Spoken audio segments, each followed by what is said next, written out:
She gave me an ultimatum. Send your kids to boarding school, or I'm leaving. She wanted their rooms right for her unemployed brother. I chose my kids. I kicked her out. A week later, her bank account was emptied. Her brother disappeared, and I found something in my closet that changed everything. Here's what really happened. I was a single dad for almost 5 years before I met Lauren. My ex-wife walked out when our youngest was still in diapers, and I raised both my kids without expecting much from anyone. It was tough, but we had our routines, our inside jokes, our way of living. When Lauren came into our lives, I thought maybe I could finally have someone who understood what real life looked like. She came off as sweet, thoughtful, and patient. The kids were skeptical at first, but I gave it time. Eventually, they warmed up to her, or at least tried to. We moved in together after 2 years of dating. I had a modest 3-bedroom home, and each of my kids had their own room. Lauren moved into mine, and her stuff slowly filled every corner. At first, it was just cosmetic: new towels, throw pillows, reorganizing the kitchen, but then she started talking about optimizing space. I didn't think much of it until she brought up her brother. Her brother Mason was 24, unemployed, and, according to Lauren, just misunderstood. She said he needed a place to stay for a few months to get back on his feet. I didn't love the idea, but I knew what it felt like to need a break. I said fine, as long as the kids' room stayed theirs. She agreed.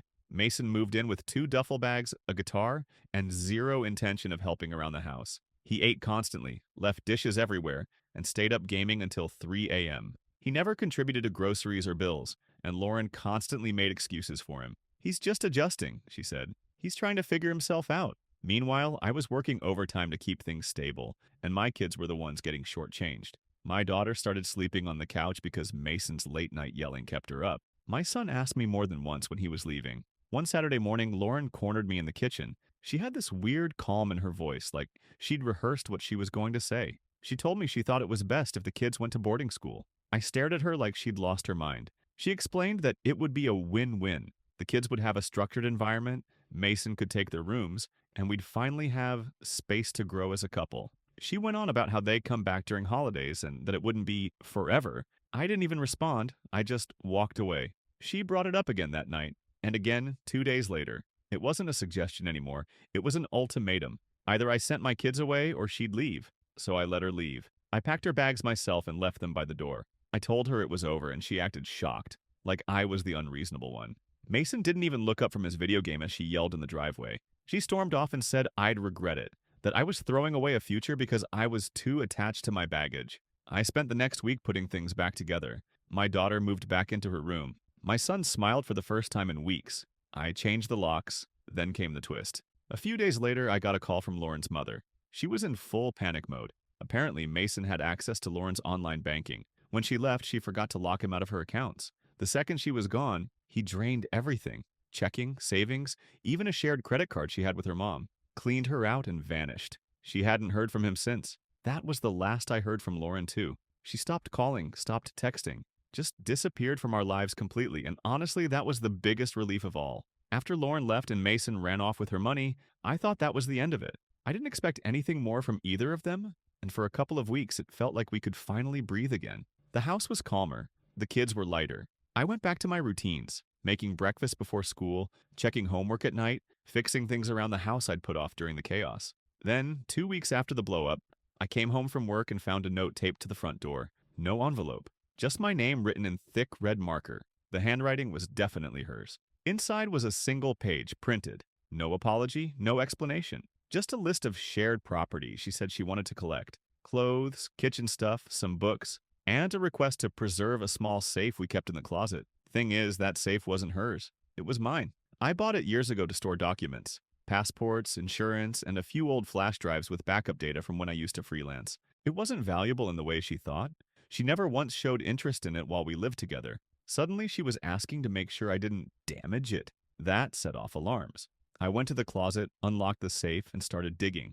Everything looked normal. Documents still there, backups untouched. But tucked into the side pocket was something I hadn't seen before. A flash drive I didn't recognize. It was labeled with one word: Mason. I plugged it into my work laptop, air-gapped just in case, and went through it. Turns out Mason hadn't just been loafing around. He'd been using my home Wi-Fi to download a ton of encrypted files, VPN logs, even some suspicious-looking tax records. But the worst part, there were folders labeled with Lauren's name. One had screenshots, photos of her email inbox, bank statements, even chats with some lawyer about joint asset protection. It didn't make sense at first. Why was Mason saving all this? Why label it with his name? But as I dug deeper, it started to come together. Mason had been planning to blackmail her. He'd installed some keylogger software on Lauren's laptop, most likely when she left it open in the living room. He tracked everything, her banking passwords, personal emails, her conversations with me. He wasn't just some lazy leech, he was preparing for a full betrayal the entire time.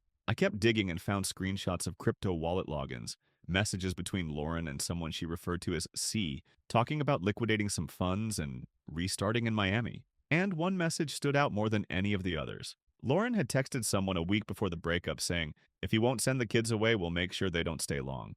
That one line changed everything. It wasn't just about space. She had planned something else. Maybe not something violent, but definitely something manipulative. My guess? She and Mason had been planning to get rid of the kids long enough to gain control over the house. I'd paid off most of the mortgage, and Lauren had started talking casually about getting it in both our names before all this happened. Now it made sense why Mason didn't care that I kicked her out. He got what he wanted, the files, the access. Then he vanished. And she didn't chase him because she was probably just as guilty. I printed every file and made backups of everything.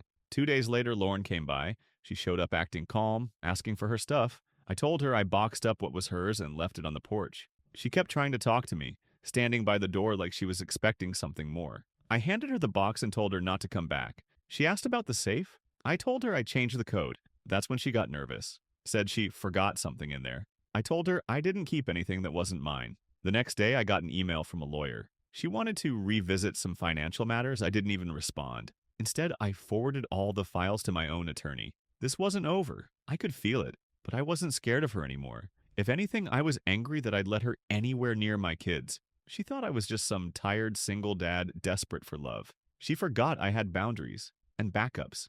After I handed everything over to my attorney, I thought maybe things would die down. But within a week, I got slapped with a formal letter. Lauren was filing a civil claim, accusing me of withholding joint property and causing emotional distress. She even mentioned financial damages, claiming I influenced Mason to steal from her. That last part was insane. She was trying to paint herself as the victim, like her unemployed brother just happened to vanish after staying in my house. Like I orchestrated the whole thing to sabotage her. My lawyer didn't even blink. He told me to sit tight. We had proof, more than enough to make her claims crumble. We filed a counterclaim attaching every file from the flash drive. It didn't just show Mason stealing from her, it also showed her plans, the discussions about my kids, the shared asset strategy, and how she tried to pressure me into putting the house in both our names. That flipped everything. Suddenly, she wasn't the victim anymore. She was part of a coordinated plan to manipulate me into giving up my kids and eventually control my house. The boarding school threat wasn't about helping them. It was about removing obstacles. The legal threat stopped fast after that, but that wasn't the end of it. One night, about a month later, I got a message request on my phone. It was from a woman I didn't recognize. Her name was Riley.